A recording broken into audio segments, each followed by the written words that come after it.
Hello, I'm Chris Hartwell, and welcome to The Heartbeat, the place where I talk about just a few of the things that make this little guy tick. Today, I'm going to be talking about Jon Favreau's The Jungle Book. Join me, won't you?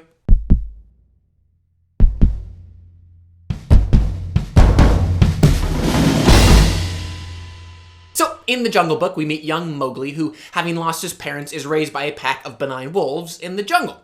As the story begins, however, the real predator, Shere Khan the tiger, has returned to Mowgli's part of the jungle with a real chip on his shoulder, or on his face, as it were, for man. And as to avoid becoming this vindictive feline's breakfast, Mowgli decides to flee to the nearest man village, guided by the mentoring leopard Bagheera, and adventure ensues.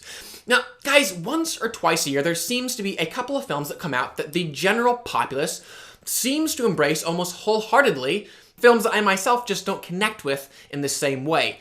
And this year, The Jungle Book seems to be one of those instances. Now, don't get me wrong, there are absolutely a number of praiseworthy elements from this film. First off, director Jon Favreau may not always be able to crush a third-act action sequence or find a clear through line and point of view on his films, but what I would argue is the places that he does focus on, those being the actors and finding the truth in every moment, he more often than not succeeds at. And the fact that I can say that about this film, which is about as fake as they come, having almost entirely been made inside a computer, really is a compliment. You can just really hear with nearly all of the voice cast that Favreau looseness and charm coming through. And I can just imagine that his recording sessions were full of ad-libbing and improvisation to really help to bring that tone and style about. And with Bill Murray as Baloo especially, he genuinely came the closest to infusing this film with some real life and personality as this lazy but endearing bear. And the sequence where we actually got to hear he and Mowgli singing the bare necessities was genuinely fun and probably the highlight of the film for me. Which then makes it no surprise that my second favorite scene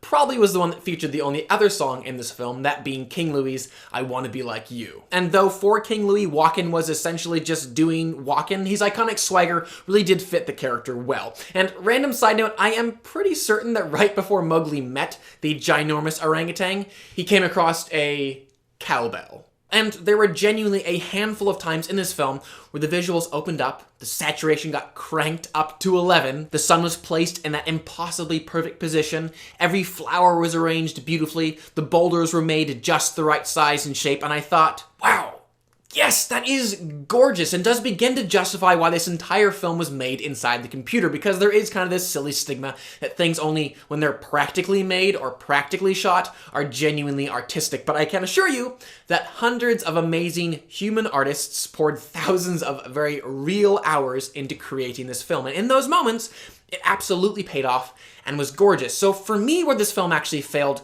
the most was reconciling those beautiful visuals and this interesting tone with the actual narrative. Because if you look at the story of The Jungle Book, just the story all by itself, it's about a young boy being raised by a pack of wolves and learning life lessons from a panther and befriending a jolly bear and occasionally breaking into song with a giant orangutan. And on top of that, not only are these animals not consuming Mowgli the first chance they get, but they also seem to have no issue at all getting along one to the other. And of course, the film does attempt to justify that by having this drought that occurs that apparently brings a truce between predator and prey. And of course, I don't think any of us would walk through any of those narrative plot points and go, yes, that is very realistic and true to how actual life works, which is totally fine, and in a lot of ways, the dynamics between animals sort of reminded me of Disney's Zootopia, which I really enjoyed. That film was so much fun, but never once asked me to invest in what I was watching as if it were actually occurring somewhere in the real world,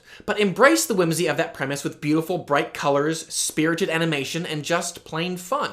The Jungle Book, on the other hand, kind of like King Louie from this film, though it was willing to include a ginormous ape singing about his desire to be like man, it was also kind of stuck, unwilling or unable to fully stand up and embrace the fun, musical, fanciful tone that would help to make that absurdity just a little more palatable and acceptable, sort of leaving me in this awkward, not wholly satisfying middle ground. While at the same time, though it was trying to steer away from its tone, what this film did borrow from the 1967 original was kind of its narratively fragmented structure. Here's a vignette, here's a vignette, here's a musical sequence, etc. Which on that film I thought worked fine, being a breezy 79 minutes and designed to be light and fun, playing on archetypes and never asking the audience to take things terribly serious. It was quite simply, and in a lot of great ways, a children's story.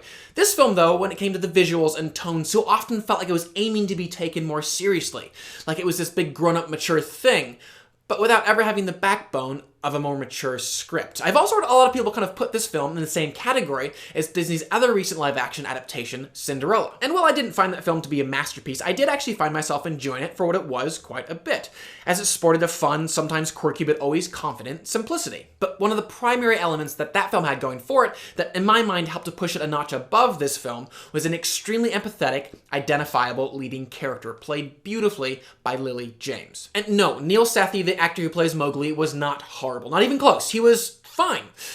But he was also supposed to be our way into the film, the character whose eyes we were supposed to experience this whole world through. And if someone of that importance is just fine, it's likely our view of his world will also just be fine. And though, again, like I can honestly praise certain moments of this film visually, for the most part, I felt like that too was a bit of a misstep. Most of the time, Favreau wanted so badly for the CG to look invisibly naturalistic, and not just in the lighting and texturing of the backgrounds, but in the animated animals as well. Honestly, there were moments where the movements of the animals were so lifelike, I felt like I was watching something like Milo and Otis, Homeward Bound, or Cats and Dogs, where they actually filmed real animals, and on some of them just added animated mouth movement for talking. And there were even a number of moments where the camera position and lenses used really showed me that Favreau was trying to emulate kind of nature documentaries, which again is interesting, kind of a fun creative decision, but for this specific larger-than-life tale, just felt like the wrong choice to make. So for all these reasons, I will give The Jungle Book a 3 out of 5. Again, I didn't hate this film. I just felt like in the end, Favreau's kind of pushing back so hard against the precision, control, and calculation required to work with a child on a wall-to-wall VFX film really kind of ended up robbing this film of some of the color, life, and personality that this specific story asked for. But again, guys, I seem to be in the minority in this opinion, so if you love this film, comment below and let me know why. I would love to hear that. Also, what other Disney animated films would you love to see get turned into live action? Also, please do subscribe. I'm going to continue to review films and television on this channel, and I would love for you to stay up to date on all of those things. But for now, I'm Chris Hartwell. This is The Heartbeat. Thank you for joining me.